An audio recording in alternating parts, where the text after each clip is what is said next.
Order. The draft Genetic Technology Precision Breeding Regulations 2025. I call the Minister to move the motion. Emma Hall.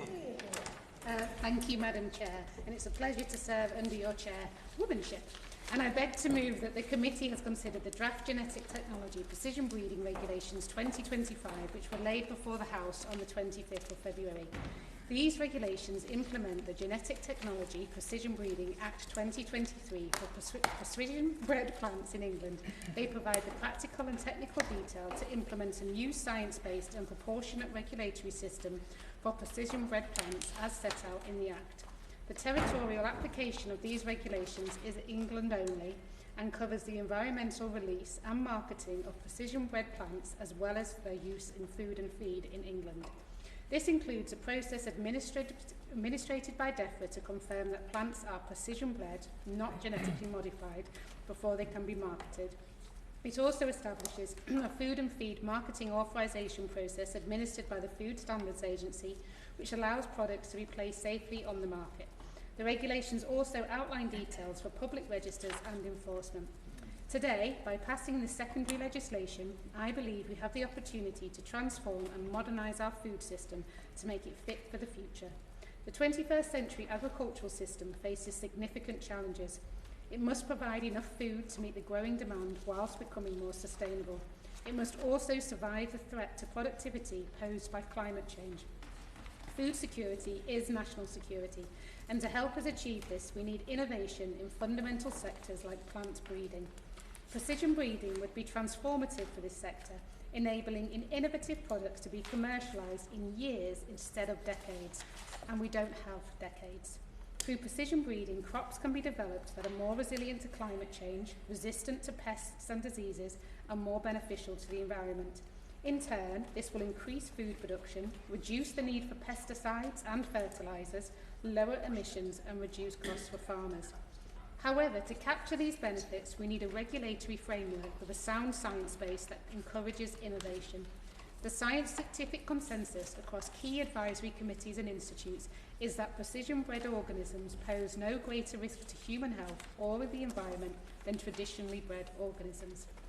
The existing legislation carries a significant burden, adding a stifling 74% to the cost of marketing for businesses. This deters investment, limits the companies that can bring products to market, and the traits we can benefit from. Countries that have kept pace with the science and introduced regulatory reform have seen significant investment. The Americas have attracted over 80% of venture capital investment in the sector, while only 5% comes to Europe. It is paramount that we act now to change this. Through these regulations, we are establishing an approach that is more proportionate to the level of risk. Based on the scientific advice, we are treating precision-bred organisms more like their traditionally bred counterparts. By capitalising on the UK's existing strengths and reputation for scientific excellence, we have the potential to be a leader in this growing sector internationally. The new regulatory framework will place us at the forefront across Europe and allow us to attract innovators and to start and grow their businesses here. We have worked with industry from the outset. Industry are clear on the opportunities precision breeding presents and are confident in the policy direction we are taking. Exciting research is already taking place in anticipation of the new regulatory framework, with the potential for some products to be on the market in the next few years. Tropic, an SME based in Norwich, has developed a non-browning banana that can reduce food waste and improve farm gate revenues by as much as 50%. Another product close to market is Simplot's precision-bred strawberry, making one of Britain's favourite fruits available to purchase beyond the summer months. Lovely. We recognise that concerns have been raised in the Secondary Legislation Scrutiny Committee's report, most notably around traceability and labelling, the impact on the organic sector, the UK internal market and trade with the EU. We agree that these issues are important and our work to understand and mitigate implications is ongoing. For example, we are continuing our engagement with devolved governments and with the relevant sectors such as the organic industry. We are also exploring ways to further improve transparency and the provision of information about precision-bred plant varieties. We believe we have struck the right balance with an enabling regulatory framework that is proportionate and evidence-based while providing measures for transparency and regulatory oversight. This government is pro-science and pro-innovation, and we are confident that the provisions in this secondary legislation will translate the benefits of precision breeding into a reality. I beg to move. Thank you. The question is that the committee has considered the draft genetic technology precision breeding regulations 2025. I call the opposition spokesperson, Dr. Neil Hudson. Thank you, Madam Chair. It's a great privilege to serve under your chairmanship, Mrs. Hobbs-House. I very much thank the Minister for bringing forward this instrument. This SI directly leads on to enact policy from the groundbreaking Genetic Technology Precision Breeding Act, brought in by the Conservative government in 2023. Whilst this instrument specifically introduces measures on precision-bred plants, as it relates to this Act, I must declare a strong professional interest as a veterinary surgeon. I would also like to make clear that when debating this issue, we are very much discussing gene editing or precision breeding rather than genetic modification.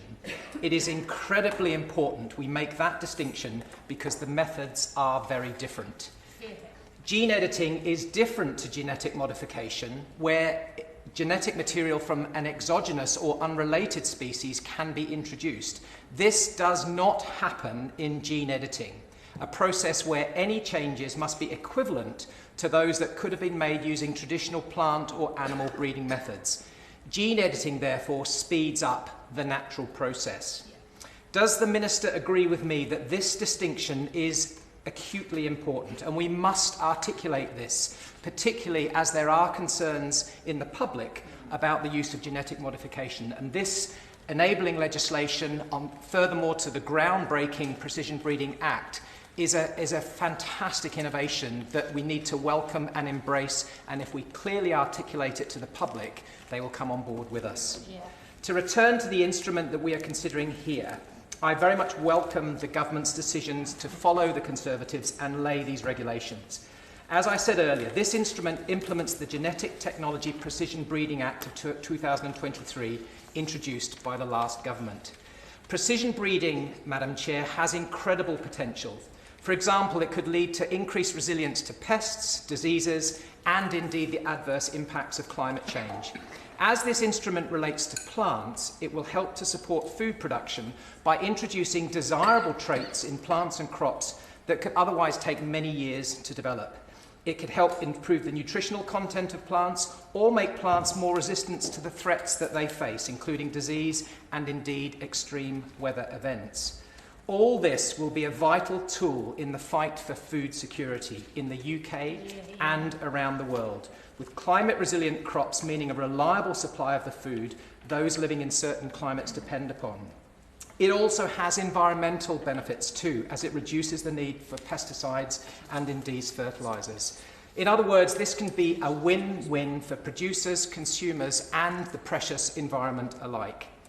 Now, clearly the most significant component of the regulatory framework of precision breeding must be safety.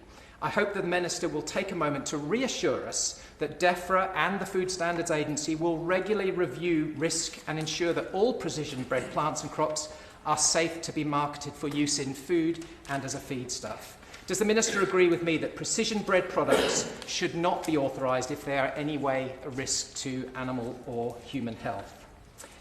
Madam Chair, I'm very pleased to say that His Majesty's most loyal opposition is very happy to support these regulations, although I do hope that the government will work at pace to deliver on the other potential benefits that the last government's legislation set the foundation for. Specifically, gene editing or precision breeding for animals and birds, which once again has huge potential to combat diseases. In light of the extremely concerning developments in Europe, including foot and mouth disease in Germany, Hungary and now Slovakia in recent weeks, and African swine fever advancing up the continent of Europe, and diseases already present in the UK, such as avian influenza and Pluton virus, will the Minister provide a timeline for the sector for when further secondary legislation will be introduced in terms of animals and bird breeding as well? As an example, much work is currently being done to develop resistance to avian influenza in birds and to develop pigs that are resistant to porcine reproduction and respiratory syndrome, PRRS. Facilitating the rollout of this kind of innovative research and technology will be of huge assistance in helping that mission. It will also help to reduce the need for use of certain medicines, help combat antimicrobial resistance, and indirectly and also very directly will help human public health.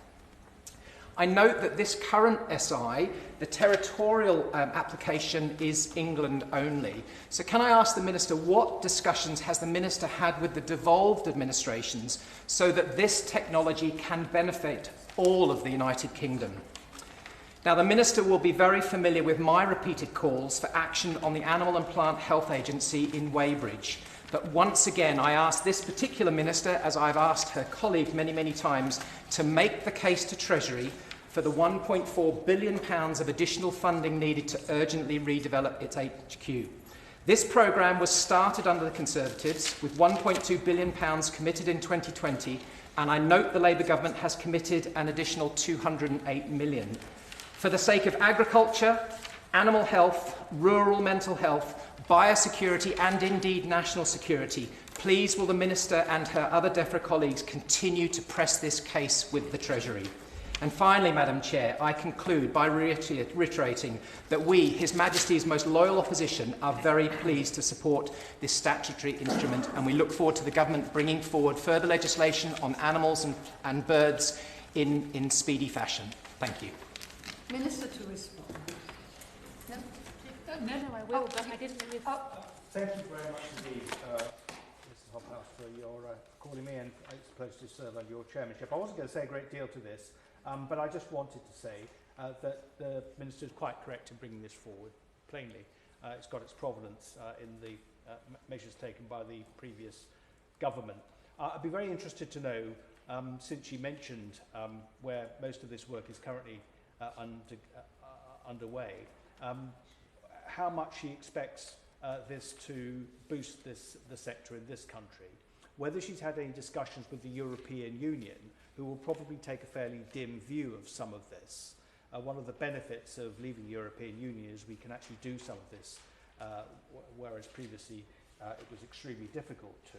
And it would be nice to know how she believes this is going to impact on growth in this sector, and whether she's able to assure us that we will, in applying this basic research, be able then to capitalise on it, because unfortunately the story in this country is we're exceptionally good at doing basic research and then find that that research is taken on by other countries and other jurisdictions, and we see very little in terms of the uptick and the benefit from it. It seems to me that this is a case in point, and it would be very unfortunate if we were to carry out what will be expensive research in the United Kingdom or in England, only to find that that research is exploited, particularly in America.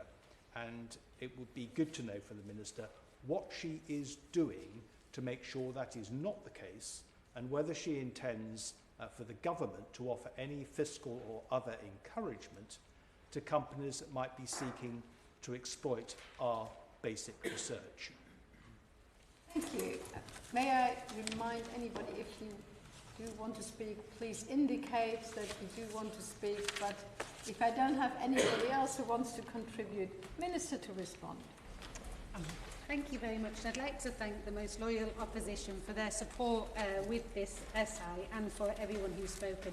And I think that distinction is incredibly important, that we make that clear distinction between something that is genetically modified and what we're talking about today and how different it is. So I welcome, again, the support with that clarification. So I'd just like to take a moment to reflect on the importance of implementing this legislation.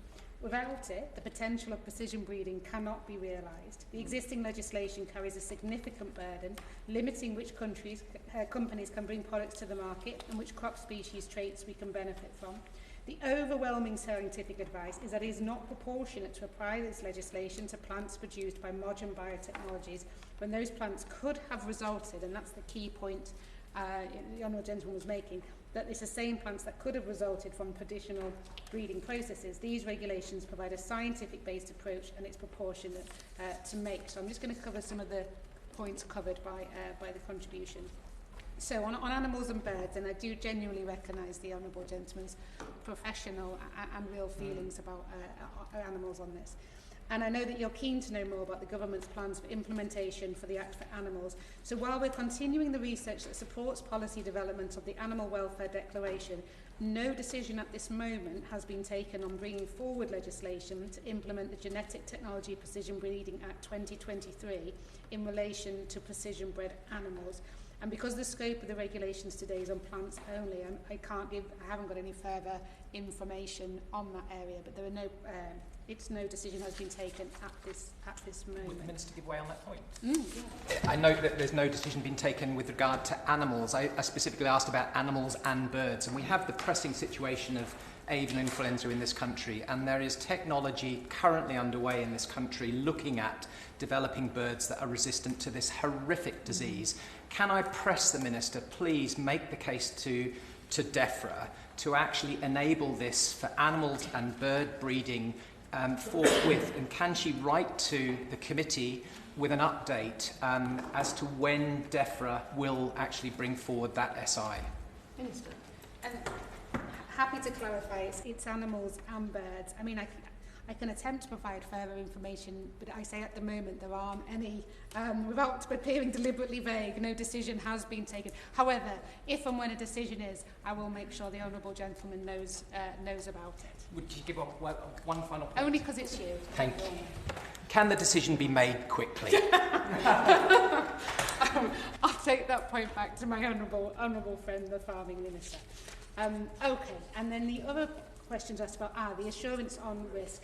The advice is consistent across scientific sources and is supported by the Advisory Committee on the Releases to the Environment, the Advisory Committee on Novel Foods and Processes, institutions such as the Royal Society and the European Food Safety Authority. These principles also underpin regulatory approaches adopted abroad, where England is now aligning with countries such as Canada, Japan and Argentina. I'd like to reassure members that the Advisory Committee on Novel Foods and Processes advise there is no evidence that precision-bred organisms are intrinsically more hazardous than traditionally bred organisms. And I echo the comments made by the Honourable Gentleman that we are not talking about the same things. So devolved governments was also raised, and we recognise that there's some concerns around divergence within the UK, and that's why we're continuing to engage regularly with the devolved governments. Minister Zeichner recently sent letters to his counterparts in the devolved governments to invite them to discuss these issues further, and we recognise the importance of working closely with the devolved nations on these issues and looking forward to those meetings. On the EU position, which was raised by the Honourable Gentleman, while the final legislation has not yet been agreed among EU legislators, the European Commission has published a proposal for the regulation of plants by new genomic techniques. We are monitoring the EU's position closely and note recent progress made by the European Council on the draft NGT proposal.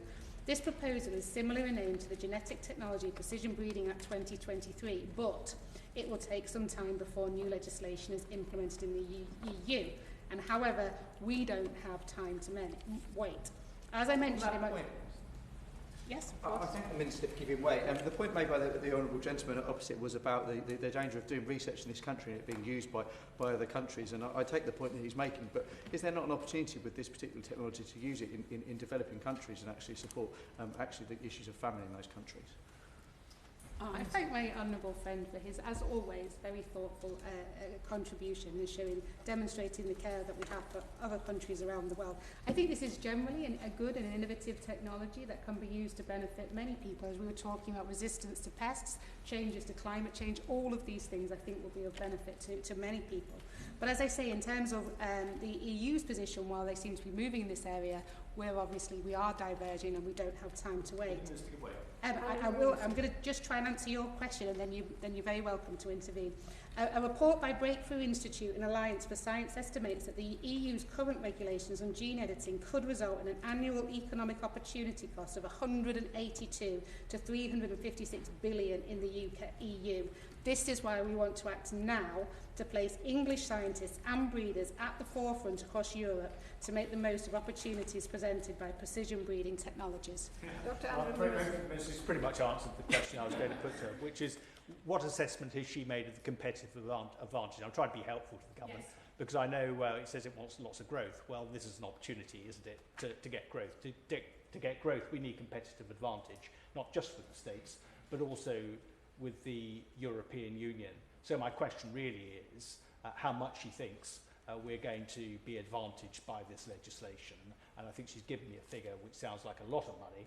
I would encourage her to go further. And as Europe becomes, I think, more and more restrictive in terms of the technologies it appears to be fighting scared of, the UK must be in a position to be rational in the way it positions itself going forwards. And in this area, that means being encouraging in terms of our science base, of course, but also our ability to exploit the findings of that research here in the UK. I thank the honourable gentleman, and as I've just said, 182 to 356 billion dollars opportunity here that we can, not exploit, that's maybe the wrong word, utilise or take advantage of.